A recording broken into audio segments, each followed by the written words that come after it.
Hello students, चलिए start करते हैं। चैप्टर 5 कॉन्टिन्यूटी एंड डिफरेंशिएबिलिटी का इंट्रोडक्शन वीडियो हम देखेंगे यहाँ पे। ठीक है, सबसे पहले हम इस वीडियो में एक्सरसाइज 5.1 को देखेंगे, जिसके अंदर हमारा टॉपिक कवर होगा कॉन्टिन्यूटी का। अब कॉन्टिन्यूटी का मीनिंग क्या होता है, सबसे पहले वो समझेंगे। ध्यान से देखो, हमारे पास टॉपिक क्या है, एक्सरसाइज जो 5.1 है वो है हमारी कॉन्टिन्यूटी की।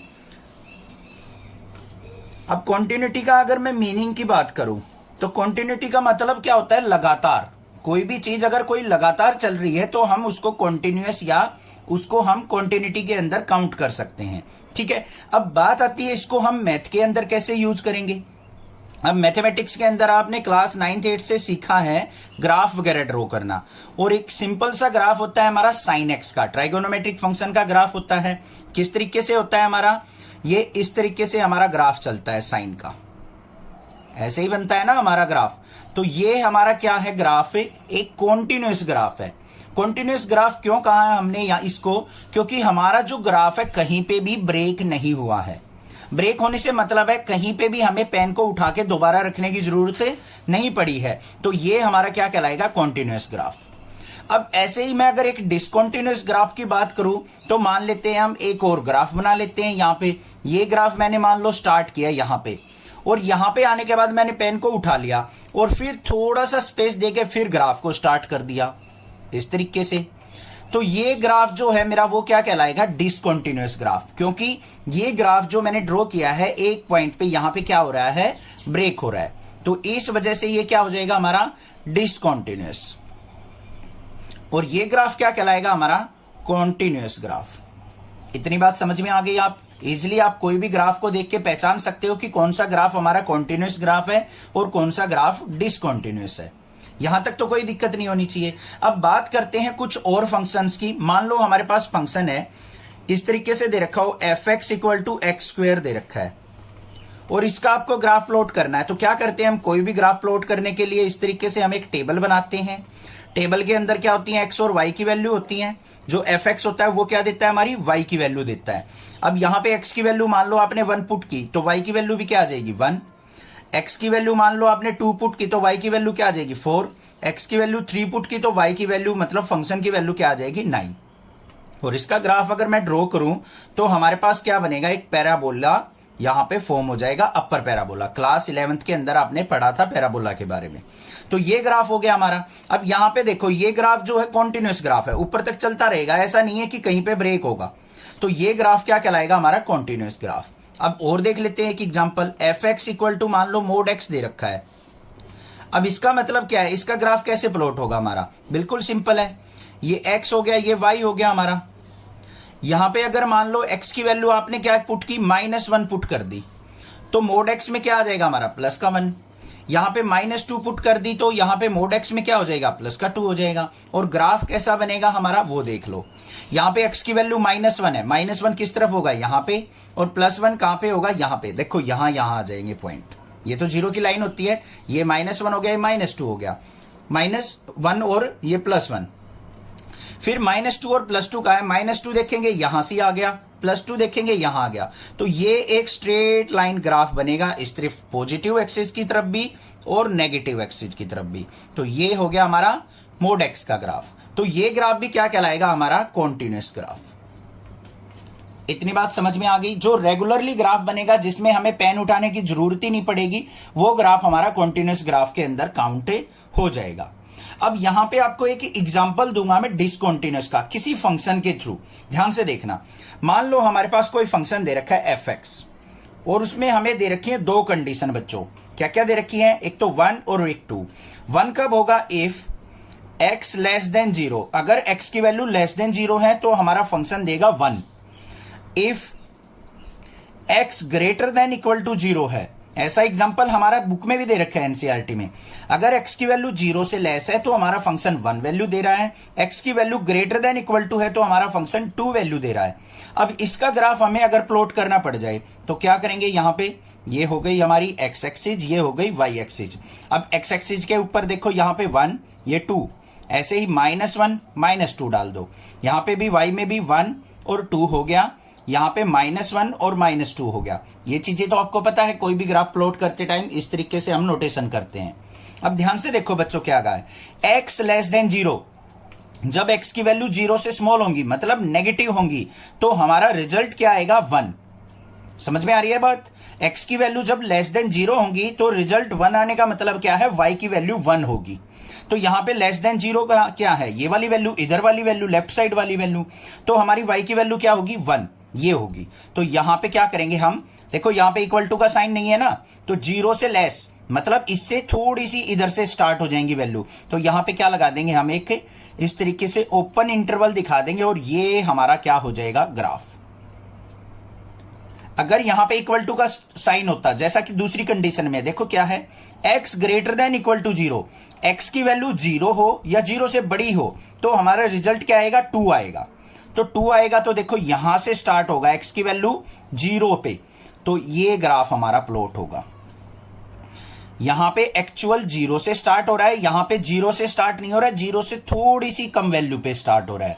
तो ये दोनों ग्राफ क्या हो गए हमारे, डिसकंटीन्यूअस हो गए, क्योंकि रेगुलरली नहीं चल रहे हैं। अगर यहां पे भी इक्वल टू का साइन होता ना, फिर यहां पे भी क्या कर देते हम, डार्क सर्कल, और ये ग्राफ हमारा इस लाइन के ऊपर आके खत्म होता है और दूसरा ग्राफ भी यहीं से स्टार्ट हो रहा है तो कॉन्टिन्यूअस हो जाता। समझ में आ गई बात? क्लियर है?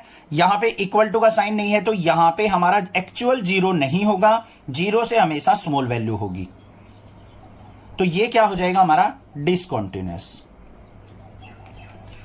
ये भी बात समझ में आ गई? क्लियर है? अब बात आती है कि हम कोई भी फंक्शन को हमेशा ग्राफ ड्रॉ करके कॉन्टिन्यूअस डिसकंटीन्यूअस चेक नहीं करेंगे।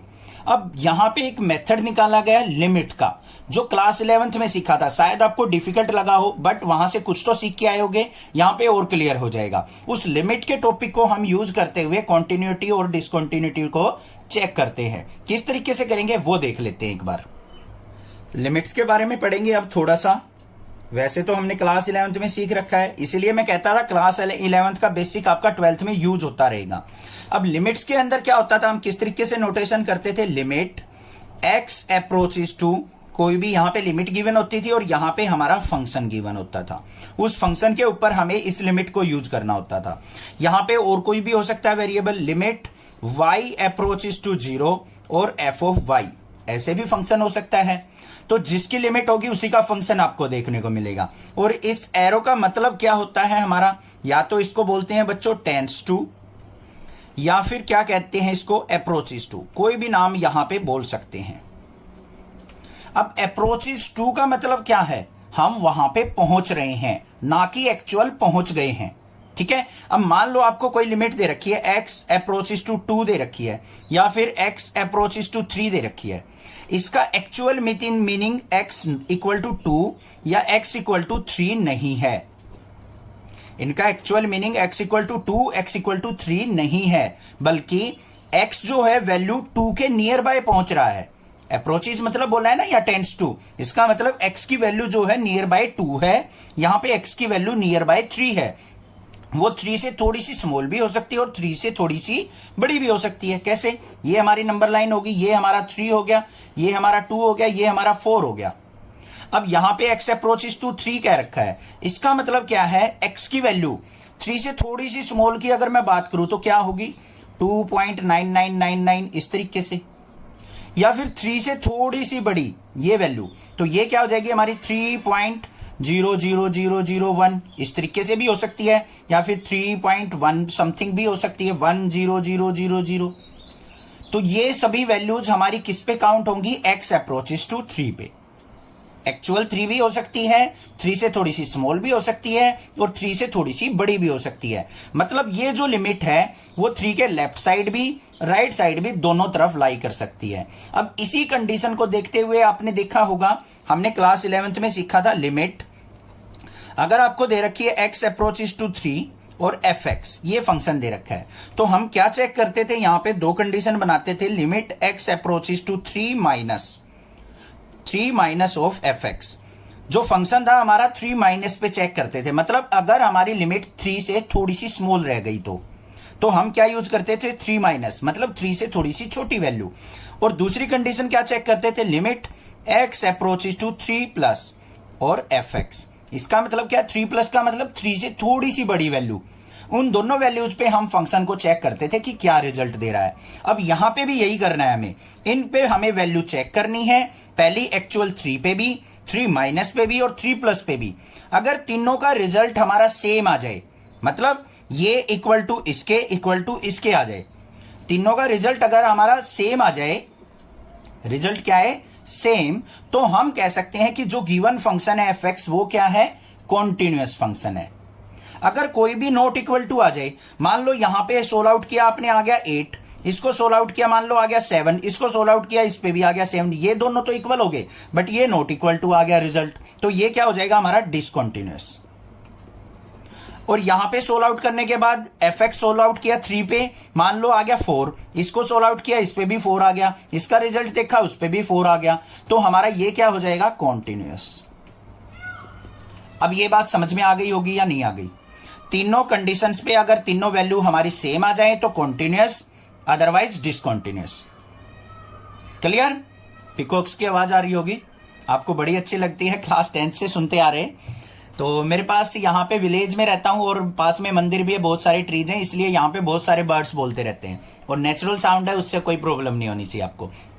कॉन्टिन्यूअस डिसकंटिन्यूअस भी समझ में आ गया होगा, ठीक है। अब बात करते हैं थोड़ी सी और, एक एग्जाम्पल लेंगे, उससे समझ में आएगा हमें कॉन्टिन्यूटी और डिसकंटिन्यूटी किस तरीके से चेक होती है। ध्यान से देखो, हमें मान लो कोई फंक्शन दे रखा है बच्चों fx इक्वल टू, इस टाइप के क्वेश्चन इंपॉर्टेंट हैं जो ऐसे कंडीशन में गिवन होंगे। x+2 फंक्शन काम करेगा हमारा कब, इफ x लेस देन 1 हो। अगर x की वैल्यू 1 से लेस हो तो हमारा फंक्शन होगा x+2। 0 कब होगा हमारा, इफ x इक्वल टू क्या हो, एक्चुअल 1 हो। और x-2 कब होगा, इफ x की वैल्यू क्या हो, ग्रेटर देन 1। अब यहां पे बात आती है कि लिमिट क्या ली जाए। यहां से देख लो, सभी बात क्या कर रहा है, वो 1 की बात कर रहा है, 1 से रिलेटेड है हमारी लिमिट, 1 से स्मॉल, 1 के इक्वल, 1 से ग्रेटर। तो हमारी क्या हो जाएगी, यहां पे लिमिट जो यूज करेंगे हम x अप्रोचेस टू 1 यूज करेंगे और फंक्शन क्या होगा हमारा fx। ठीक है, सबसे पहला काम क्या करना है आपको, f ऑफ 1 निकालना है। fx आपको दे रखा था, ये फंक्शंस है, f ऑफ 1 निकालना है, मतलब एक्चुअल x इक्वल टू 1 हो तो हमारा f ऑफ 1 कितना हो जाएगा, 0। f ऑफ 1 आ गया, मतलब x इक्वल टू 1 पे हमारा जो रिजल्ट आ गया वो आ गया 0। दूसरा हमें क्या चेक करना होता था बच्चों, limit x approaches to 1 minus, अगर 1 से थोड़ी सी वैल्यू कम हो तो हमारा फंक्शन क्या करेगा, यहां पे limit x approaches to 1 minus और fx इक्वल टू क्या हो जाएगा, ध्यान से देखो, limit x approaches to 1 minus, function कौन सा लेंगे, 1 से छोटी वैल्यू पे ये, तो यहां पे क्या आ गया, x+2। अब यहां पे x की जगह 1 पुट कर दो तो यहां पे क्या आ गया, 1 + 2 इक्वल टू क्या आ गया, 3। फिर हमें क्या करना है, limit x approaches to 1 plus f of fx, मतलब f ऑफ x प्लस देखेंगे यहां पे 1 प्लस पे क्या होगा, मतलब 1 से बड़ी वैल्यू पे, तो limit x approaches to 1 plus, यहां पे फंक्शन क्या हो जाएगा, 1 से बड़ी वैल्यू पे x-2 आएगा, तो यहां पे क्या आ गया, x-2, और यहां पे पुट करेंगे 1 - 2 इज इक्वल टू क्या आ गया, -1। अब ध्यान से देखो बच्चों, f of 1 not equal to आया है हमारा limit x approaches to 1 minus fx, और नॉट इक्वल टू क्या है हमारा, limit x approaches to 1 plus fx। तीनों अलग अलग वैल्यू आई है, यहां पे 0 आया था, ये 3 आ गया, ये -1 आ गया, तो ये क्या हो जाएगा हमारा, डिसकंटिन्यूअस फंक्शन। समझ में आ गई या नहीं आ गई बात, इस तरीके से चेक करना, सिंपल सा काम था। क्लियर है। अब थोड़ा सा अलजेब्रा देख लेते हैं हमारा कॉन्टिन्यूअस फंक्शंस के ऊपर किस तरीके से अलजेब्रा अप्लाई होता है। अब यहां पे बात आती है हमारी अलजेब्रा ऑफ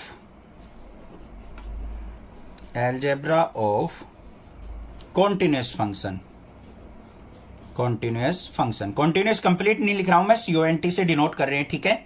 अब यहां पे मान लेते हैं हम कंसीडर, आपने कोई 2 फंक्शन मानने बच्चों, एक मान लिया fx, एक मान लिया gx, कोई भी 2 फंक्शन है और दोनों के दोनों फंक्शन क्या है हमारे, कॉन्टिन्यूअस हैं। क्या है, fx भी और gx भी क्या है, कॉन्टिन्यूअस फंक्शन है। तो हमारा अलजेब्रा किस तरीके से अप्लाई होगा, अलजेब्रा का मतलब क्या होता है, एडिशन, सब्ट्रैक्शन, मल्टीप्लिकेशन, डिवीजन। ये 4 चीजें होती हैं, तो चारों चीजें देखेंगे हम। यहां पे देखो, अगर आपने क्या किया, fx प्लस gx कर लिया, दो कॉन्टिन्यूस फंक्शन को ऐड कर लिया, आपके पास कोई नई चीज आएगी, तो वो जो फंक्शन आएगा वो क्या होगा, is continuous at x equal to, कोई भी लिमिट हो सकती है, मान लो c लिमिट है, जैसे एनसीईआरटी में दे रखा है वही हम नोटेशन यूज कर लेते हैं। fx प्लस gx, अगर दो कॉन्टिन्यूस फंक्शन को आप ऐड करते हो तो वो हमेशा क्या होंगे, कॉन्टिन्यूस होंगे at x equal to c। ठीक है भाई। दूसरी कंडीशन क्या आती है अलजेब्रा में, fx माइनस gx, अगर दो फंक्शन कॉन्टिन्यूस फंक्शन का आप डिफरेंस देखते हो तो वो भी क्या होगा, इज कॉन्टिन्यूस होगा at x equal to c। c कोई भी हमारी क्या हो सकती है, लिमिट हो सकती है। समझ में आ गई बात। अब मल्टीप्लीकेशन की बात कर लो, fx इंटू gx, अगर दो फंक्शंस की कॉन्टिन्यूस फंक्शन की मल्टीप्लीकेशन करते हैं तो वो भी क्या होगा, हमारा कॉन्टिन्यूस होगा at x equal to c। Last बात आ गई डिवीजन की, fx upon gx is continuous, अगर उनकी डिवीजन करते हैं तो वो भी क्या होगा, कॉन्टिन्यूस होगा at x equal to c। But यहां पे एक कंडीशन ध्यान रखनी पड़ेगी आपको, जो भी डिनोमिनेटर फंक्शन है वो हमारा जीरो नहीं होना चाहिए।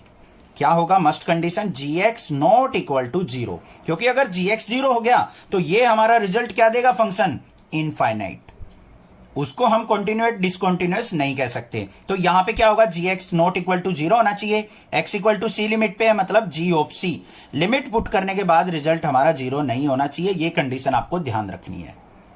समझ में आ गई बात, अलजेब्रा भी समझ में आ गया। अब लास्ट बात आती है कंपोजिट फंक्शन। अब ये कंपोजिट फंक्शन क्या होता है सर, ये आपने चैप्टर नंबर 1 के अंदर पढ़ा था, रिलेशन एंड फंक्शन में, क्लास 11th में भी और 12th में भी। तो क्या है यहां पे, कंपोजिट फंक्शन के ऊपर हम किस तरीके से कॉन्टिन्यूटी को चेक करेंगे।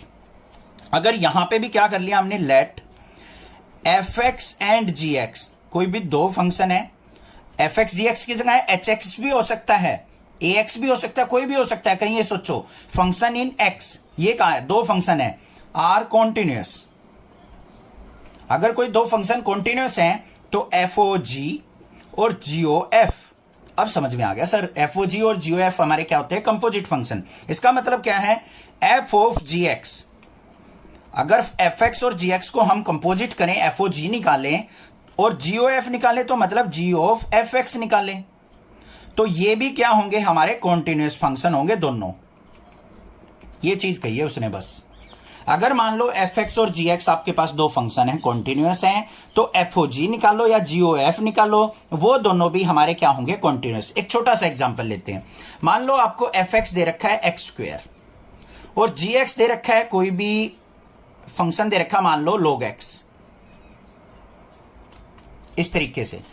ठीक है, अगर आपको मान लो निकालना पड़ गया fog, मतलब f ऑफ gx, ये निकालना पड़ गया, ये दोनों कॉन्टिन्यूस फंक्शन है, तो ये fog निकलेगा ना, f ऑफ gx, वो भी कॉन्टिन्यूस होगा। f ऑफ gx क्या बनेगा, यहां पे fx फंक्शन के अंदर ये पुट कर दो, यहां पे क्या होगा, x की जगह log x पुट आ जाएगा, तो क्या हो गया, log x का स्क्वायर। ये जो फंक्शन होगा ये भी कॉन्टिन्यूस होगा।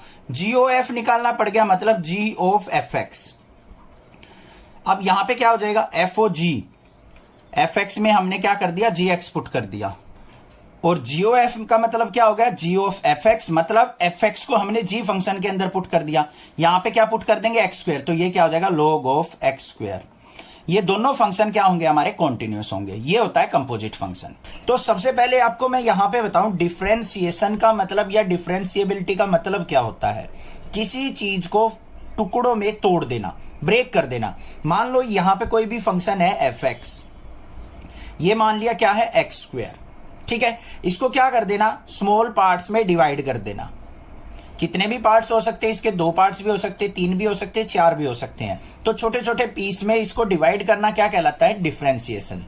और इसी का उल्टा होता है इंटीग्रेशन, मतलब टूटे हुए पार्ट्स को, जो ब्रेकेबल पार्ट्स हैं, उनको जोड़ के एक सिंगल फंक्शन बना देना क्या कहलाता है, हमारा इंटीग्रेशन कहलाता है, इंटीग्रेट करना। समझ में आई इतनी थोड़ी सी बात। अब बात करते हैं हम डिफरेंशिएशन करते कैसे हैं। ध्यान से सुनना है, क्लास 11th में सीखा था हमने, थोड़ा बहुत सीखा होगा, बट यहां पे आपका डीपली चलेगा। पूरी की पूरी चैप्टर है, यहां पे दो तीन चैप्टर हैं, वो कंप्लीट करने हैं हमें। देखो ध्यान से, सबसे पहले क्या करते हैं हम, एक टर्म आती है यहां पे, इस तरीके से हमें कोई भी फंक्शन गिवन मिलता है, f x equal to x square, या फिर f x equal to sine x, ये कोई भी फंक्शन हो गया, ट्राइगोनोमेट्रिक भी हो सकता है, एक्सपोनेंशियल भी हो सकता है, लोगरिथम भी हो सकता है, बहुत सारी चीजें सीखने को मिलेंगी, अभी ध्यान से समझनी है। अब बात आती है डिफरेंशिएशन की। अब जैसे हम फंक्शन को तो इस तरीके से देखते आए हैं, f x equal to sine x, f x equal to x square, यहां पे कैसे मिलेगा आपको फंक्शन, ऐसे y is equal to x square, y is equal to sine x. अब इसका डिफरेंशिएशन कैसे किया जाता है, y का differentiation with respect to x, तो इसको लिखा कैसे जाएगा, dy बाई dx, या फिर किसके इक्वल लिखा जाएगा, y dash.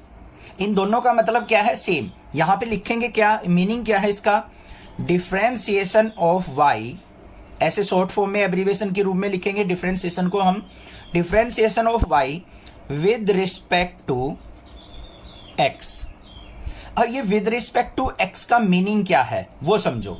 With respect to x का मीनिंग है बच्चों, जो भी हमारा फंक्शन होगा, अगर उसके अंदर जो भी x की टर्म है तो वो तो होगी वेरिएबल, और जो अदर टर्म बच गई वो होंगी कांस्टेंट, और कांस्टेंट टर्म का डिफरेंशिएशन क्या होता है, 0।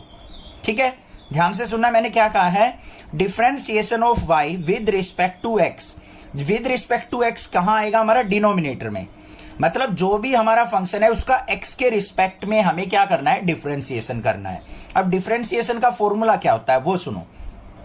मान लो आपको दे रखा है y is equal to x की पावर n, तो इसका डिफरेंशिएशन क्या होगा, dy बाई dx, या फिर y डैश, कैसे भी लिखा मिल सकता है, कैसे भी हम लिख सकते हैं, इज इक्वल टू, जो ये पावर होती है वो आगे आ जाती है, और x की पावर ऊपर से डिक्रीज हो जाएगी 1, n x की पावर n माइनस 1।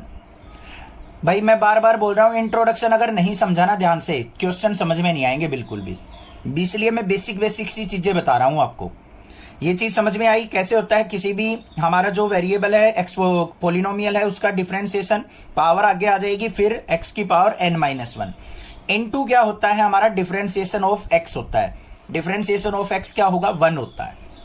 आगे चलते हैं, मान लो हमारे पास कोई और फंक्शन दे रखा है, एग्जाम्पल लेते हैं, यहाँ पे कोई एग्जाम्पल है, मान लो x की पावर 5 का डिफरेंशिएशन करना है, तो क्या होगा, 5 आगे x की पावर 5 माइनस 1 क्या हो जाएगा हमारा, 4 इनटू क्या होता है, जो ये फंक्शन होता है इसका फिर दोबारा से डिफरेंशिएशन होता है, x का डिफरेंशिएशन होगा 1। हमेशा देखोगे जहां पे भी लिखूंगा मैं क्वेश्चंस के अंदर, x का डिफरेंशिएशन 1 लिखूंगा, D by d x of x, इसका हमेशा क्या होगा, 1 होगा। अब ऐसे नहीं हुआ है कहीं ये सोचो dx से dx कट गया सर, नहीं, देखो x का मतलब क्या है, x की पावर 1, और फॉर्मूला क्या होता है हमारा, पोलिनोमियल का डिफरेंशिएशन का पावर आगे आएगी और ऊपर पावर 1 सब्ट्रैक्ट हो जाएगी, तो क्या आ गया, 1 इंटू एक्स की पावर 0, और किसी की पावर 0 क्या होता है, 1, तो 1 इंटू 1 किसके इक्वल आ गया, 1 के। ये बात समझ में आ गई। x का डायरेक्ट डिफरेंशिएशन लिखूंगा सारी एक्सरसाइजेज में, और वो क्या होगा, 1 होगा। ठीक है, अब बात आती है एक अंडर रूट x की। अंडर रूट में कोई भी टर्म हो उसका डिफरेंशिएशन क्या होगा, 1/2 रूट x। अगर रूट में कोई भी टर्म है तो उसका डिफरेंशिएशन क्या होगा, 1/2 अंडर रूट वो टर्म एज इट इज। ये होता है differentiation of a root term. अब कैसे हुआ, ध्यान से देख लो, रूट x का मतलब क्या है, x की पावर 1/2। अब यहां पे डिफरेंशिएशन कैसे होगा, 1/2 आगे आ गया, x की पावर 1/2 माइनस 1, ऐसे ही तो होगा, पावर में से एक सब्ट्रैक्ट होके, तो किसके आ गया, 1/2 x की पावर माइनस 1/2 ऊपर, इसको नीचे लेके आएंगे तो क्या हो जाएगा, 1/2 नीचे लेके आए, x की पावर प्लस का 1/2, और इसका मतलब क्या है, 1/2 अंडर रूट x। आ गया ना ये डिफरेंशिएशन, समझ में आ गई बात, क्लियर है, कोई दिक्कत नहीं होनी चाहिए। अब मान लो और दे रखा है आपको, जैसे 10x की पावर 4 दे रखा है, ये फंक्शन है, इसका डिफरेंशिएशन करना है, तो y dash is equal to क्या हो जाएगा, 10। अब ये मत सोचना बच्चों 10 कांस्टेंट है सर, 0 हो गया इसका, देखो 10 वेरिएबल के साथ मल्टीप्लाई में है, तो ये पूरी की पूरी टर्म वेरिएबल मानी जाएगी, तो हमारा 10 तो रहेगा फिक्स, 4 आगे आ जाएगा, मल्टीप्लाई में 4, x की पावर 1 डिक्रीज हो गया 3, तो क्या हो गया 40 x की पावर 3। ये हो गया डिफरेंशिएशन। समझ में आई बेसिक सी चीजें? कुछ तो क्लियर हुई होंगी, बाकी क्वेश्चंस करेंगे, सारी चीजें क्लियर करते चलेंगे, बेफिक्र रहना, ठीक है। अब बात आती है यहाँ पे कुछ हमारे फॉर्मूलाज हैं, चेन रूल वगैरह कहते हैं जिनको हम, वो किस तरीके से करेंगे वो सीखेंगे। सम रूल्स देखेंगे यहाँ पे डिफरेंशिएशन के। मान लो आपको कोई भी फंक्शन दे रखा है y is equal to u plus v, इस पूरे का डेरिवेटिव। क्या कह रखा है? u प्लस वी का डेरिवेटिव। तो हम इसको कैसे लिख सकते हैं? यहां माइनस भी मान लो, इसको सेपरेट करके भी लिखा जा सकता है, u dash plus minus v dash. मतलब दोनों के ऊपर अगर डिफरेंशिएशन है तो उनको हम सेपरेटली करके भी डिफरेंशिएशन लिख सकते हैं। पहली बात तो ये होगी। दूसरी बात आती है, अगर मान लो y is equal to u into v दे रखा है। अब u इंटू का v का मतलब क्या है? कई टीचर क्या करते हैं, इसको first function into second function ऐसे भी करवा देते हैं। तो जो आपका टीचर करवाता हो फॉर्मूला वही याद रखना, कोई दिक्कत की बात नहीं है, दोनों से सेम ही आंसर आने हैं, फॉर्मूले भी सेम ही है। अगर मान लो आपको दो फंक्शन दे रखे हैं और दोनों फंक्शन आपस में मल्टीप्लाई में है, तो डिफरेंशिएशन कैसे होगा? y dash is equal to u function as it is, second वाले का डेरिवेटिव, ये क्या है? v का डेरिवेटिव, फिर प्लस में सेकेंड वाला एज इट इज फर्स्ट वाले का डेरिवेटिव। ये फॉर्मूला होता है, इसको चेन रूल बोलते हैं। और कई टीचर क्या करते हैं, फर्स्ट और सेकंड फंक्शन मानते हैं। इसमें कैसे लिखा जाएगा? First function as it is, second function का डेरिवेटिव, फिर प्लस में second as it is first function का डेरिवेटिव। इस तरीके से भी लिखा जा सकता है इसको। समझ में आ गई ना बात? क्लियर है? कोई दिक्कत नहीं। अब देखो कैसे करेंगे, एक एग्जांपल बता दूं साथ के साथ। मान लो आपको दे रखा है y equal to x into sine x, ऐसे फंक्शन दे रखे हैं मल्टीप्लाई में। तो ये मान लिया आपने u, ये मान लिया v, तो इसका डेरिवेटिव क्या होगा? y dash is equal to u function as it is, मतलब x as it is, derivative of sine x, तो साइन x का डेरिवेटिव, फिर प्लस में sine x as it is into में डेरिवेटिव ऑफ x। हो गया? समझ में आ गई ना बात? बिल्कुल इजी था। ये तो हो गया हमारा मल्टीप्लीकेशन का रूल। अगर मान लो इस तरीके से फंक्शन हो y is equal to u by v, या फिर फर्स्ट फंक्शन अपॉन में सेकंड फंक्शन, मैं तो u बाय वी यूज करता हूं, इससे कंफ्यूजन कम रहती है, फर्स्ट सेकंड से गड़बड़ हो जाती है कई बार। तो u बाय वी है, तो हम इसका डेरिवेटिव करेंगे y dash is equal to जो नीचे वाला फंक्शन है उसका स्क्वायर, और जो ये फंक्शन है उसको रखो एज इट इज, डेरिवेटिव किसका? u का, फिर माइनस का साइन, यहां पे u का डेरिवेटिव हो चुका, अब u को रखेंगे ऐसे की ऐसे, अब v का डेरिवेटिव, ये फंक्शन हो गया हमारा, ये फॉर्मूला हो गया। अब यहां पे ही देख लो, अगर मान लो ऐसे दे रखा होता y is equal to sine x by x, तो इसको कैसे यूज करते हैं हम? डिनोमिनेटर वाले का स्क्वायर, x का स्क्वायर, फिर क्या करते? x as it is sine x का डेरिवेटिव, फिर माइनस में sine x as it is derivative किसका? नीचे वाले का x का डेरिवेटिव इनटू करके। ये हो गए हमारे रूल, ये डिवीजन वाला, ये मल्टीप्लिकेशन का, ये हमारा सिंपल एल्जेब्रिक रूल हो गया। इतनी बात क्लियर हो गई या नहीं होगी? कोई दिक्कत नहीं होनी चाहिए। यहां तक दो तीन चीजें रह गई छोटी छोटी, ध्यान से सुन लो।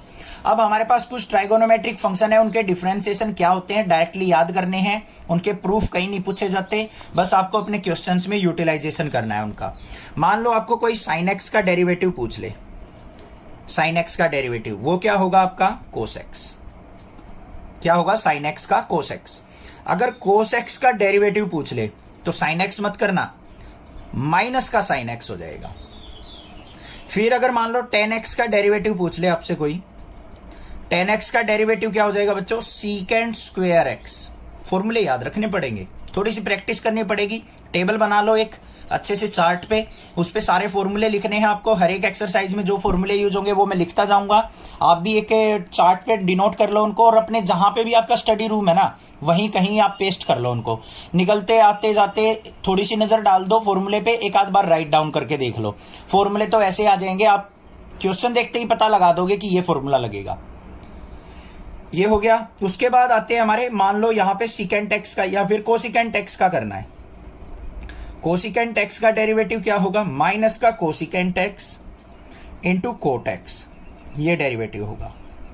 मान लो सीकेंट एक्स का डेरिवेटिव करना है, सीकेंट एक्स का क्या होगा? Secant x into ten x, ये हो गया। उसके बाद हमारा क्या आएगा? लास्ट बच गया कोट एक्स का। कोट एक्स का होता है माइनस का कोसिकेंट स्क्वायर एक्स। ये हो गए हमारे डेरिवेटिव इन सभी ट्राइगोनोमेट्रिक फंक्शंस के, याद रह जाएंगे, कोई दिक्कत की बात नहीं है।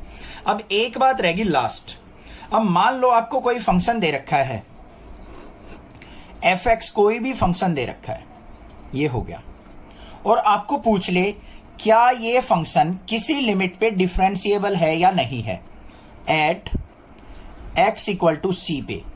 c कोई भी लिमिट हो सकती है, हमने बताना है x इक्वल टू सी पे ये फंक्शन डिफरेंशिएबल है या नहीं है, मतलब हम इसको डिफरेंशिएट कर सकते हैं या नहीं कर सकते हैं। कब कर सकते हैं हम इसको डिफरेंशिएट बच्चों? अगर ये जो फंक्शन है x इक्वल टू सी पे कॉन्टिन्यूअस होगा तो ये फंक्शन डिफरेंशिएबल है, अदरवाइज नहीं है। सिंपली बात समझ में आ गई मैंने क्या कहा है? अगर ये फंक्शन इस लिमिट पे कॉन्टिन्यूअस फंक्शन है तो ये इस लिमिट पे डिफरेंशिएबल है, अदरवाइज नहीं है। इसके लिए हमें क्या करना होता है? एक तो यहां पे एफ ऑफ सी चेक करेंगे, हमारा जो भी आएगा सी पुट करके। दूसरा क्या होता है? Limit h approaches to c minus, या फिर यहां ये हमारा सी लिमिट है तो सी माइनस, और यहां पे क्या हो जाएगा? F of c plus h minus f of c upon में एच। इससे हम रिजल्ट निकाल लेंगे। और दूसरा क्या होगा? Limit h approaches to c plus,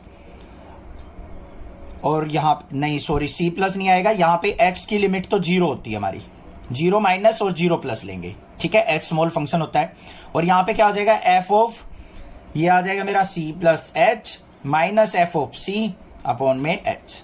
तो 0 माइनस और 0 प्लस पे दोनों फंक्शन के रिजल्ट देखेंगे, अगर इक्वल आते हैं तो हमारा फंक्शन क्या है? डिफरेंशिएबल है, अदरवाइज नहीं है। ये था सारा का सारा इंट्रोडक्शन एक्सरसाइज 5.2 का। एक्सरसाइज 5.3 के अंदर हमने डेरिवेटिव देखना है इम्प्लिसिट फंक्शंस का। अब ये इम्प्लिसिट फंक्शन क्या होता है सर? हमने तो पहली बार सुना है, कोई दिक्कत नहीं, हम बैठे हैं, चिंता मत करो। यहां पे क्या करेंगे? Derivative of implicit function, implicit function कि इम्प्लिसिट फंक्शन का डेरिवेटिव हम कैसे करेंगे। अब पहले तो इम्प्लिसिट फंक्शन का मतलब देखो। अगर आपके पास, देखो हम प्रीवियस जो क्वेश्चन करते थे वहां पे आपको कोई फंक्शन गिवन होता था, y इज इक्वल टू मान लो दे दिया आपको कोस ऑफ साइन एक्स, ऐसे दे दिया, एक सिंपल फंक्शन गिवन होता था, आप डेरिवेटिव इजिली निकाल लेते थे। बट इम्प्लिसिट फंक्शन के अंदर क्या मिलेगा आपको? एक्स और वाई का इकट्ठा रिलेशन मिलेगा।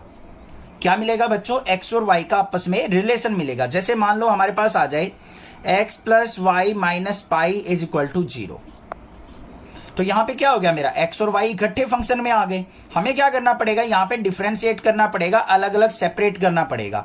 कैसे करेंगे? यहां पे वाई को रखो इस तरफ, पाई को लेके राइट साइड तो ये हो गया, और एक्स को लेके इस तरफ तो पाई माइनस एक्स हो गया। तो हमें वाई का फंक्शन निकाल के लाना पड़ेगा। एक तो ये तरीका हो गया इम्प्लिसिट फंक्शन का, अब इजिली डेरिवेटिव कर सकते हो आप। दूसरा क्या होता है? हमें ऐसे फंक्शन दे दे x plus sine of x y minus y equal to 0। अब यहां पे कैसे सेपरेट करें बच्चों? अब यहां तो डिफिकल्टी हो गई, एक्स और वाई तो यहां मल्टीप्लाई में दे दिया एंगल में, तो कैसे किया जाएगा? ध्यान से देखो, पहले हम क्या करेंगे? यहां पे एक्स का डेरिवेटिव करेंगे 1, फिर प्लस में साइन का डेरिवेटिव क्या होता है? कोस ऑफ एक्स वाई रहेगा साथ में, फिर डेरिवेटिव किसका होगा? D by d x of x y का, माइनस में वाई का डेरिवेटिव क्या होता है? D y by d x is equal to 0।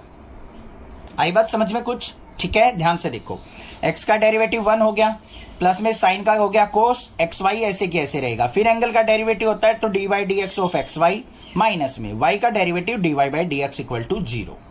आ गई ना बात समझ में? अब देखो यहां पे क्या करेंगे? 1 plus cos of x y into x y का डेरिवेटिव करते टाइम हमें क्या करना पड़ेगा? प्रोडक्ट रूल लगाना पड़ेगा, first function into second function का। तो यहां पे क्या होगा? First function as it is, derivative of second क्या हो जाएगा? D y by d x, फिर प्लस में y as it is, x का डेरिवेटिव 1, फिर माइनस में d y by d x is equal to 0।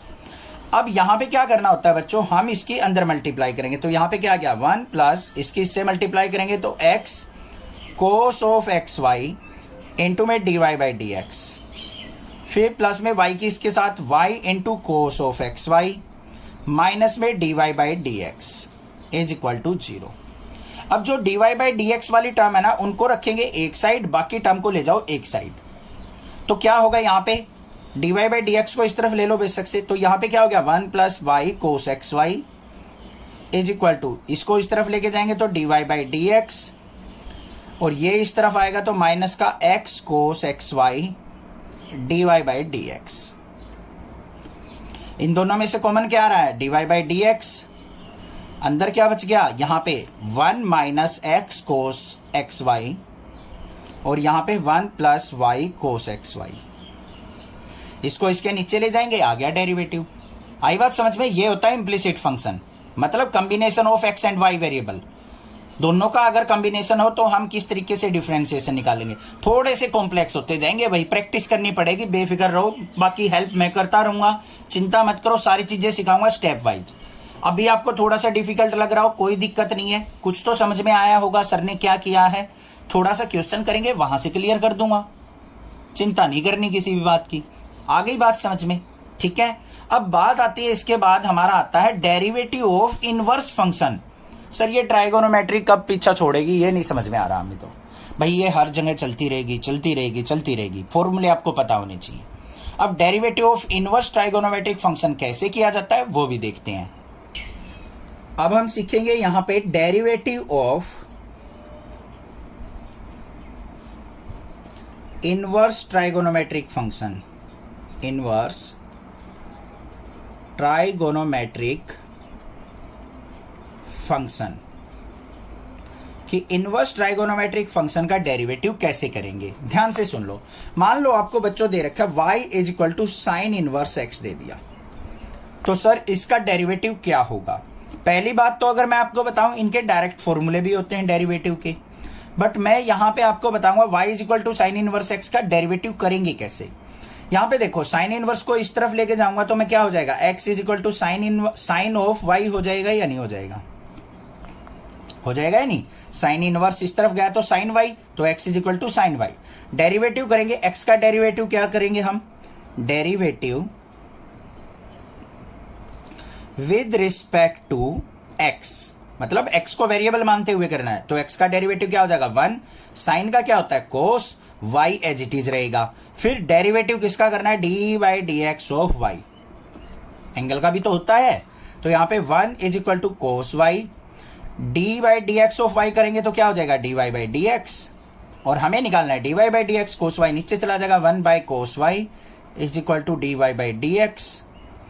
और ध्यान से देखो y की वैल्यू क्या थी, साइन इनवर्स x, क्या थी y की value, sine inverse x, put कर दो यहां पे, तो dy बाई डी एक्स किसके इक्वल आ गया आपका 1 by cos of sine inverse x। This is the derivative.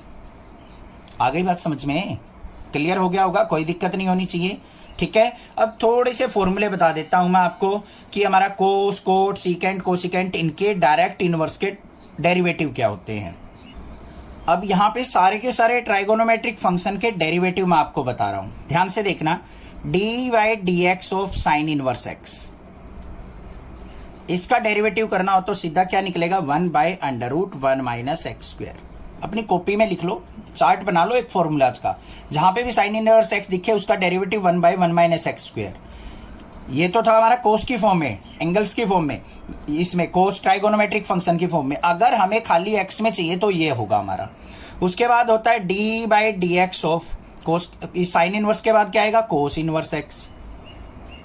Cos inverse x का डेरिवेटिव क्या हो जाएगा, माइनस का 1 by 1 plus x square. Sorry, cos inverse x का होता है माइनस का 1 by 1 minus x square under root. ये और ये हमारे सेम होते हैं, बस साइन क्या चेंज होता है, कोस का माइनस साइन होता है, तो minus 1 by 1 minus x square ये होगा। उसके बाद किसका होगा हमारा टेन इनवर्स एक्स का। टेन इनवर्स एक्स का क्या हो जाएगा, d by d x of tan inverse x is equal to क्या होता है 1 बाय 1 प्लस एक्स स्क्वायर। अब टेन का उल्टा क्या होता है कोट, तो साथ में कोट का देखेंगे, d by d x of cot inverse x. तो यहां पे क्या करना है, बस minus 1 by 1 plus x square ले लेना है ना, आपस में रिलेटेड ऐसे याद रखने हैं। फिर d by d x of secant inverse x. Secant inverse x का डेरिवेटिव क्या होगा 1 by x under root x square minus 1। और कोसिकेंट क्या क्या होगा, d by d x of cosecant inverse x is equal to, इसी में minus लगा दो बस, minus 1 upon x under root x square minus 1। देखो ये और ये आपस में कनेक्टेड है, माइनस का डिफरेंस, टेन और कोट का आपस में माइनस का डिफरेंस, सीकेंट और कोसिकेंट का माइनस का डिफरेंस। समझ में आ गए? अब फॉर्मूले अच्छे से समझ में आ गए होंगे। ये फॉर्मूले हमने यूज करने हैं इनवर्स ट्राइगोनोमेट्रिक फंक्शन के। यहां पे हमारे पास दो टर्म आएंगी, एक तो एक्सपोनेंशियल फंक्शन, एक लॉगरिथम फंक्शन। अब आप सोच रहे होंगे कि ये एक्सपोनेंशियल क्या होता है सर, लॉगरिथम क्या होता है? अभी बता देते हैं चुटकियों में। जो एक्सपोनेंशियल फंक्शन होता है बच्चों, वो ई की पावर में लिखा जाता है, स्मॉल ई की पावर में कुछ भी। यहां पे कुछ भी वेरिएबल हो सकता है, ई की पावर एक्स हो सकता है, ई की पावर यहां पे मान लो अंडर रूट एक्स हो सकता है, ई की पावर यहां पे टेन एक्स हो सकता है, ई की पावर कुछ भी हो सकता है, यहां पे साइन इनवर्स एक्स हो सकता है, इस तरीके से हो सकते हैं। तो ये सारे फंक्शन क्या कहलाएंगे, हमारे एक्सपोनेंशियल फंक्शन।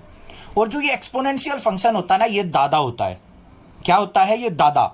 मतलब इसका कोई डेरिवेटिव ही नहीं कर सकता भाई, ये चीज ध्यान रखना। एक्सपोनेंशियल फंक्शन का कोई डेरिवेटिव नहीं कर सकता, इसीलिए एक्सपोनेंशियल फंक्शन का डेरिवेटिव एज इट इज रहता है। कैसे? ध्यान से देखो। अगर मान लो आपको e की पावर x का डेरिवेटिव करना पड़ गया, तो e की पावर x का डेरिवेटिव क्या होगा? D by d x of e की पावर x। तो भाई इसका कोई डेरिवेटिव नहीं कर सकता, e की पावर x का e की पावर x रहेगा। हाँ, इसकी पावर का कर सकते हैं, क्योंकि पावर में क्या है? x है। बेचारा सिंपल सा फंक्शन है, उसका डेरिवेटिव हो जाएगा। x का क्या होता है? 1। तो क्या आ गया आंसर? e की पावर x। आई बात समझ में? अब देखो और चीज सीखते हैं। D by d x of मान लो e की पावर x स्क्वेयर हो, इस तरीके से हो, तो क्या करेंगे हम? e की पावर x स्क्वेयर तो ऐसे की ऐसे रहेगा, इसको तो कोई छेड़ नहीं सकता, क्योंकि ये e के साथ अटैच है। एक्सपोनेंशियल फंक्शन है इसका बॉडीगार्ड, इस अंदर वाली टर्म का। तो ये हमारा एज इट इज। डेरिवेटिव किसका होगा? जो ऊपर पावर है। तो यहां पे क्या लिखेंगे? D by d x of x square, इसका डेरिवेटिव। तो देखो क्या आ गया यहाँ पे, e की पावर एक्स स्क्वेयर तो एज इट इज, और एक्स स्क्वेयर का क्या हो जाएगा? 2x। ये हो गया डेरिवेटिव। आई बात समझ में? अब e की पावर मान लो यहां पे दे रखा हो D by d x of e की पावर टेन इनवर्स एक्स दे रखा है मान लो, तो क्या होगा इसका डेरिवेटिव? e की पावर टेन इनवर्स एक्स तो एज इट इज रहेगा, इनटू में टेन इनवर्स एक्स का क्या होता है? 1/1 प्लस एक्स स्क्वेयर। ये हो गया डेरिवेटिव। आगे ना बात समझ में? अब तो पता लग गया होगा कि भाई एक्सपोनेंशियल फंक्शन तो रियलिटी में ही दादा है। ठीक है, तो अगर आपको नेक्सा क्लासेस अच्छा चैनल लगता है तो प्लीज सब्सक्राइब जरूर करना इस बात पे, और अपने जूनियर्स को नेक्सा क्लासेस के बारे में जरूर बताना। अब बात करते हैं एक्सपोनेंशियल फंक्शन की, तो हमने कर ली लॉगरिथम फंक्शन। अब लॉग वाले फंक्शन के बारे में आपने थोड़ा बहुत तो पहले भी पढ़ा है। इसके 2-3 फॉर्मूले होते हैं, वो क्या है वो देख लो पहले। मान लो आपके पास कोई फंक्शन दे रखा है log of a into b, इस तरीके से, तो इसको हम क्या लिख सकते हैं? log a प्लस में log b। ये फॉर्मूला बन जाएगा हमारा। अब ऐसे दे रखा हो log of a by b, तो इसका क्या फॉर्मूला बनेगा? log a माइनस में log b, ये बन जाएगा। अब मान लो इस तरीके से दे रखा हो log ऑफ a की पावर n, तो इसको क्या लिख सकते हैं हम? पावर आगे आ जाएगा, n log a लिख सकते हैं इसको, n log a। ये भी बात समझ में आ गई, क्लियर है? और मान लो कुछ दे रखा हो इस तरीके से, मान लो पावर में हो गए। ये मेन ही 3 फॉर्मूले हैं लॉगरिथम के।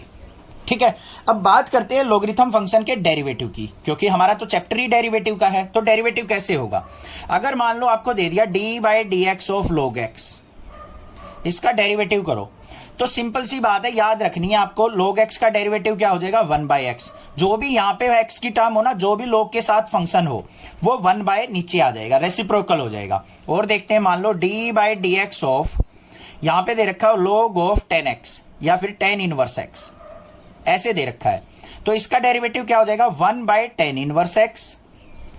मतलब log के साथ जो भी फंक्शन था वो नीचे आ गया, इनटू में इस फंक्शन का भी डेरिवेटिव होता है, 10 इनवर्स x का क्या हो जाएगा? 1/1 प्लस एक्स स्क्वेयर। ये हो गया डेरिवेटिव। आगे ना बात समझ में? अच्छा, एक और चीज है भाई, लॉगरिथम फंक्शन और एक्सपोनेंशियल फंक्शन क्या होते हैं? एक दूसरे के दुश्मन होते हैं। क्या होते हैं? दुश्मन। दोनों के बीच में लड़ाई चलती है अगर इकट्ठे आ जाए, तो हमेशा क्या होता है? लॉगरिथम फंक्शन एक्सपोनेंशियल फंक्शन को क्या कर देता है? कट कर देता है। क्या कर देता है? कट। कैसे करता है वो भी सिखाता हूं अभी, चिंता ना करो। मान लो आपको कोई फंक्शन दे रखा है y is equal to logarithm of e की पावर log x, ऐसे दे रखा है भाई कोई फंक्शन। तो भाई कैसे कट करता है वो अभी सीखते हैं। देखो, log ऑफ ये दे रखा है, तो डेरिवेटिव करेंगे तो क्या होगा? dy by d x is equal to ये क्या हो जाएगा 1 बाय ई की पावर log x। हो जाएगा या नहीं हो जाएगा?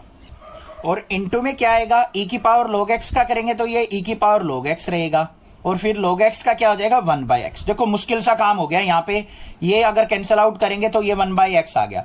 बट ध्यान से देखो एक चीज मैं आपको यहाँ पे क्या बताना चाहता हूँ, ये कैंसिल आउट हो गया 1 बाय एक्स हुआ, बट ध्यान से देखो ये e की पावर log x है, e की पावर में है, तो इसको मैं क्या लिख सकता हूँ, y is equal to log x आगे आ गया इनटू में log ऑफ e।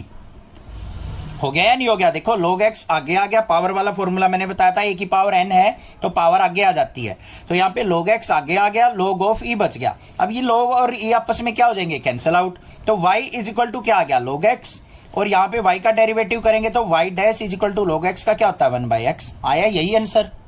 सबसे पहले अगर मैं आपको सिंपली बताऊं, अगर आपको कोई टर्म दे रखी हो y equal to log x ऐसे दे रखा है, तो आप अगर इसका डिफरेंशिएशन करते हो, differentiation with respect to x, तो कैसे करते हैं हम, y का क्या होता है dy बाई डी एक्स, और log x का क्या होता है हमारा 1 बाय एक्स। जो भी log के साथ टर्म होती है उसका रेसिप्रोकल होके नीचे आ जाता है। समझ में आ गई बात? ये सिंपल सा काम होता है। या फिर मान लो इस तरीके से दे रखा हो y is equal to log of tan inverse x,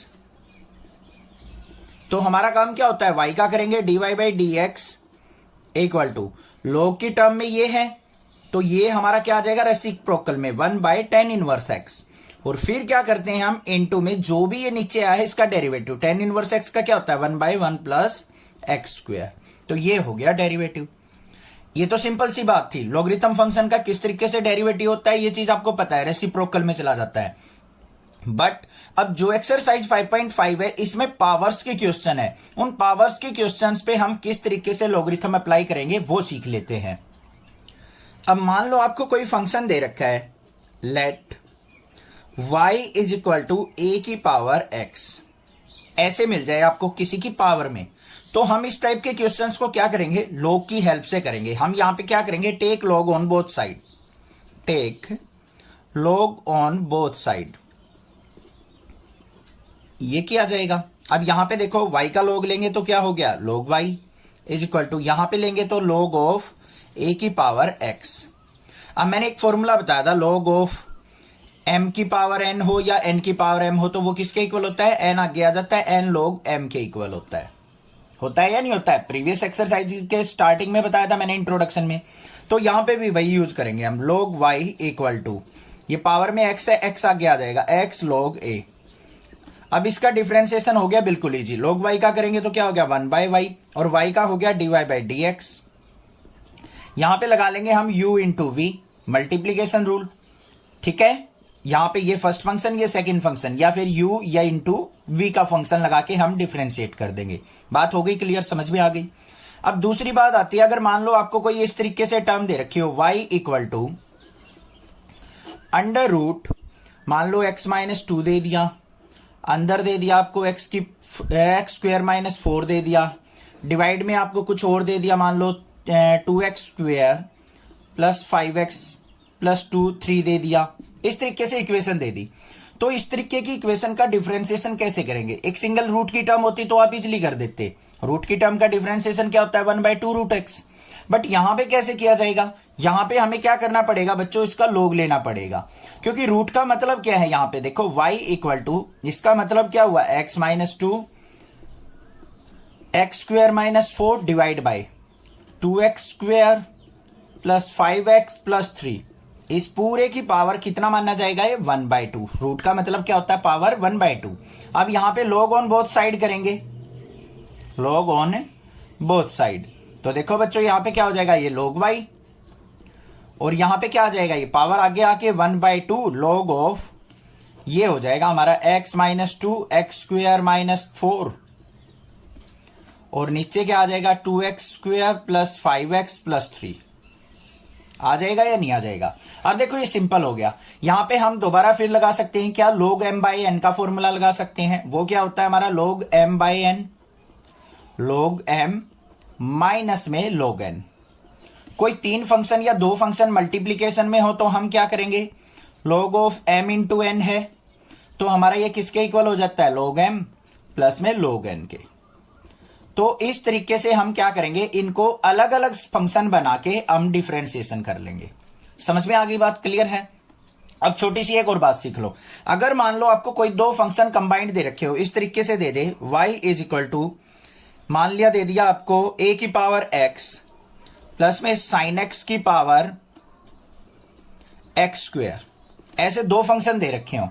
इसमें लोगरिथम कैसे अप्लाई करेंगे, ध्यान से सुनो। पहले तो क्या करो, y is equal to ax, इस पे लोग अप्लाई कर लो। एक बार y is equal to sine x की पावर x स्क्वेयर, इस पे लोग अप्लाई कर लो। जो दोनों का रिजल्ट आएगा दोनों को ऐड कर दो, बस आंसर आ गया। यहां पे जो एक्सरसाइज 5.6 है, इसके अंदर आता है derivative of functions in parametric form. अब ये पैरामेट्रिक फॉर्म क्या होती है वो चीज देखेंगे सबसे पहले। तो मैं एक बार यहां पे थोड़ी सी हेडिंग लिख देता हूं, derivative of function in parametric form, in parametric form मतलब जो भी हमारी क्वेश्चन के अंदर फॉर्म होगी ना वो चेंज नहीं होनी चाहिए। वो जैसे x है तो x की फॉर्म में ही रहना चाहिए, y है तो y की फॉर्म में, और t अगर वेरिएबल आता है तो t की फॉर्म में ही हमारा फंक्शन रहना चाहिए। अब यहां पे आपको क्या मिलेगा, आपको dy बाई dx निकालना होगा, और आपको दो फंक्शन दे रखे होंगे, एक x का फंक्शन और एक y का फंक्शन। तो उन दोनों फंक्शन से आपको क्या करना है, डेरिवेटिव फाइंड आउट करना है। ठीक है, तो देखो कैसे होगा। मान लो आपको यहां पे फंक्शन गिवन मिलेगा, एक तो y इज इक्वल टू मिल गया a साइन थीटा, एग्जांपल ले रहे हैं हम, और मान लो यहां पे x इज इक्वल टू मिल गया a कोस थीटा। दो आपको यहां पे फंक्शन मिलेंगे, एक y में एक x में, इनकी हेल्प से आपको dy बाई dx निकालना है। अब यहां पे देखो बच्चों, y is equal to a sine theta है, वेरिएबल क्या है इस फंक्शन में, थीटा है। यहां पे भी देखेंगे तो वेरिएबल क्या है हमारा, थीटा। दोनों में आपको सेम वेरिएबल मिलेगा। अब यहां से dy बाई dx कैसे निकले, अब इसका डिफरेंशिएशन करेंगे तो हमारा क्या होगा, y का डिफरेंशिएशन dy, और किसके रिस्पेक्ट में होगा, यहां पे थीटा के रिस्पेक्ट में, x के रिस्पेक्ट में नहीं होगा क्योंकि यहां पे x की टर्म कोई भी नहीं है। तो थीटा के रिस्पेक्ट में करेंगे तो dy बाई डी थीटा निकलेगा हमारा। क्या निकलेगा, dy बाई डी थीटा हमारा यहां पे निकल के आएगा। तो हमें यहां पे dy बाई डी थीटा पहले फाइंड आउट करना है। क्या होगा यहां पे, a as it is, sine theta का क्या हो जाएगा हमारा, कोस थीटा। तो a कोस थीटा क्या आ गया हमारा, dy बाई डी थीटा आ गया। अब ऐसे ही यहां पे x का डेरिवेटिव करेंगे तो क्या होगा, dx किसके रिस्पेक्ट में होगा, थीटा के, तो dx by d theta is equal to a as it is, और कोस थीटा का क्या हो जाएगा, माइनस का साइन थीटा। अब देखो यहां पे पैरामेट्रिक सेम रही है हमारी, जो थीटा था थीटा की फॉर्म में ही हमारा फंक्शन रहा है। यही मतलब होता है derivative of function in parametric form, मतलब उसकी पैरामेट्रिक फॉर्म, पेरेंट्स फॉर्म जो है वो चेंज नहीं होनी चाहिए। आगे बात, अब यहां पे हमें निकालना है dy बाई dx, वो किसके इक्वल होगा हमारा, dy by d theta upon में dx बाई डी थीटा। अगर दोनों को मैं डिवाइड कर दूं तो मेरे पास dy बाई dx आ जाएगा। देखो कैसे आ रहा है, यहां पे क्या है, dy by d theta into में क्या आ जाएगा, ये ऊपर जाके डी थीटा बाई dx हो जाएगा। डी थीटा से डी थीटा कट गया तो क्या आ गया, dy बाई dx। आई ना बात समझ में। तो यहां पे देखो हमारे पास dy बाई dx किसके इक्वल आएगा, dy बाई डी थीटा किसके इक्वल आया हमारा, a कोस थीटा, और हमारा क्या आया था ये नीचे dx बाई डी थीटा किसके इक्वल आया था, माइनस का a साइन थीटा। a से a cancel, cos theta by sine theta क्या हो गया यहाँ पे, माइनस का कोट थीटा। तो ये आ गया मेरा dy बाई dx इन दोनों फंक्शंस को यूज करके। अब जो डेरिवेटिव आया है वो भी किस फॉर्म में आया है, थीटा की फॉर्म में। तो यही चीज होती है हमारी पैरामेट्रिक फॉर्म, वो चेंज नहीं होनी चाहिए। क्लियर हुई बात, कुछ कुछ यहाँ पे बाकी क्वेश्चंस करेंगे वहां से आपको और क्लियर हो जाएगा। बाकी इस एक्सरसाइज के अंदर और कुछ भी नहीं है, सिंपली हमने जो पीछे डेरिवेटिव सीखते आए हैं उन्हीं कंसेप्ट का यूज करना है और अपना डेरिवेटिव फाइंड आउट करना है। अब क्वेश्चन नंबर 1 देख लेते हैं क्या है। क्वेश्चन फर्स्ट के अंदर हमें क्या दे रखा है, find dy by dx, x equal to 2at square, y is equal to 80 की पावर 4। हमें ये दो फंक्शन दे रखे हैं, तो हमें यहाँ पे dy बाई dx निकालना है। तो कैसे निकलेगा, सबसे पहले देखो हमारे पास क्या है, x is equal to 2at की पावर 2 और y इज इक्वल टू क्या है, at की पावर 4। अब x का रिस्पेक्ट होगा dx बाई, x का डेरिवेटिव क्या होगा, dx बाई वेरिएबल। अब पहले हमें क्या करना है, फंक्शन के अंदर से वेरिएबल आइडेंटिफाई करना है। अब जैसे मैंने अभी अभी बताया था इंट्रोडक्शन में, वहां पे वेरिएबल क्या था फंक्शन में, थीटा था। यहां पे वेरिएबल क्या है, t, इसमें भी t है इसमें भी t है। ठीक है, तो यहां पे t के रिस्पेक्ट में डेरिवेटिव होगा, तो यहां पे क्या लिखेंगे हम, derivative with respect to t। तो x का डेरिवेटिव क्या हो जाएगा, dx by d t is equal to, यहां पे क्या है 2a इंटू टी स्क्वेयर का क्या हो जाएगा, 2 आगे आ जाएगा और t की पावर 1 डिक्रीज हो जाएगा, तो t स्क्वेयर का क्या हो गया 2t। तो dx बाई डी टी किसके इक्वल आ गया मेरा, यहां पे 2 2 जा 4at आ गया। क्लियर है। अब यहां पे y का डेरिवेटिव करते हैं, derivative with respect to t, ये भी t के रिस्पेक्ट में होगा क्योंकि यहां पे t वेरिएबल है, तो यहां पे क्या हो गया dy by d t is equal to, power आगे आ जाएगी 4at की पावर 1 डिक्रीज हो जाएगी 3, आ गया dy बाई डी टी भी। अब हमें निकालना क्या है, dy बाई डी एक्स, वो किसके इक्वल होगा हमारा, dy by d T upon में dx by d T.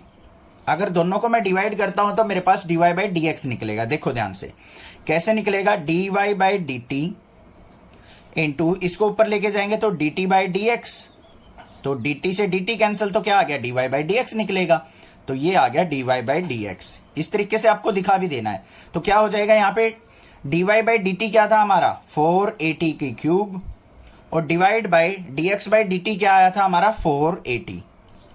4a से 4a कैंसिल हो गया, एक पावर से एक कैंसिल हो गई, तो हमारे पास क्या आ गया टी स्क्वेयर।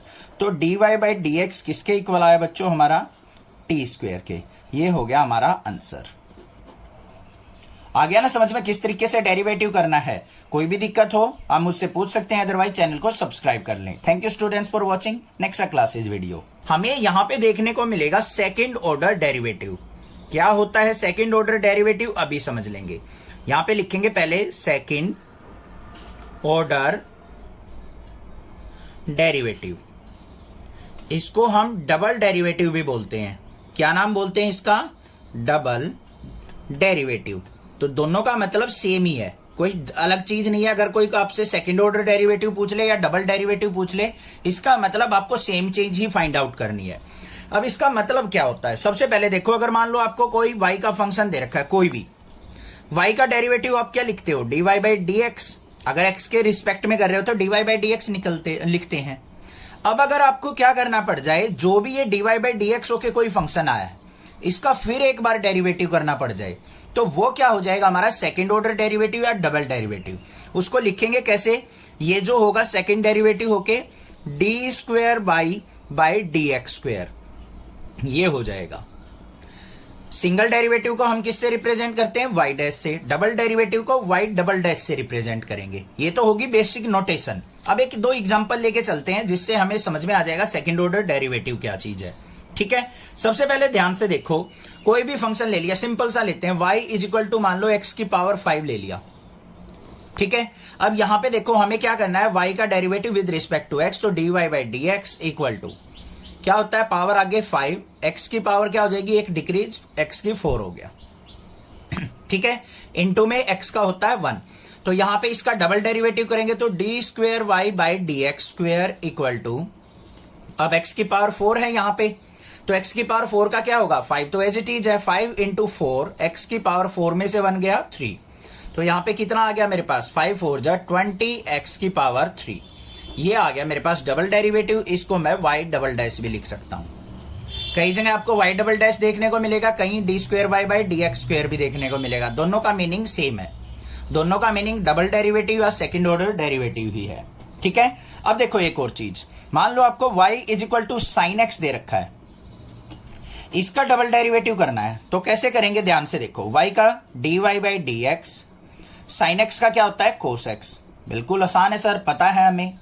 आगे डबल डेरिवेटिव करना है तो d square y by d x square, मतलब कोस एक्स का दोबारा फिर करेंगे, कोस एक्स का क्या हो जाएगा, माइनस का साइन एक्स। ठीक है, और यहां पे क्या आ गया मेरे पास, d square y by d x square equal to minus sine x किसके इक्वल था मेरा, y के इक्वल, तो यहां माइनस का y हो गया, तो ये आ गया मेरे पास डबल डेरिवेटिव। समझ में आ गई बात, क्लियर है। कई बार क्या कहता है वो, डबल डेरिवेटिव को आप y की फॉर्म में लेके आइए। y की फॉर्म का मतलब क्या है, जो भी हमारा फंक्शन आएगा ना, वो ऊपर से वैल्यू उठा के रखनी होगी। देखो ये डेरिवेटिव हमारा y की फॉर्म में आया है, इस तरीके से क्वेश्चन भी आ जाता है। समझ में आ गया? Double derivative, second order derivative क्या था, ज्यादा डिफिकल्ट चीज नहीं थी। बाकी क्वेश्चंस करेंगे, वहां से हम एक्सरसाइज को क्या बना देंगे, हलवा। ठीक है, चलो भाई। अगर नेक्स्ट क्लासेज आपको अच्छा चैनल लगता है, आपका सपोर्ट करता है, तो प्लीज चैनल को सब्सक्राइब जरूर करके जाना। उसका कोई चार्ज नहीं है, पता है आपको, आप इजीली कर सकते हो और ज्यादा से ज्यादा आप सपोर्ट करके शेयर भी कर सकते हो। बस यही एक सपोर्ट बना रहे आपका, मेरा दिल से आपके साथ सपोर्ट है।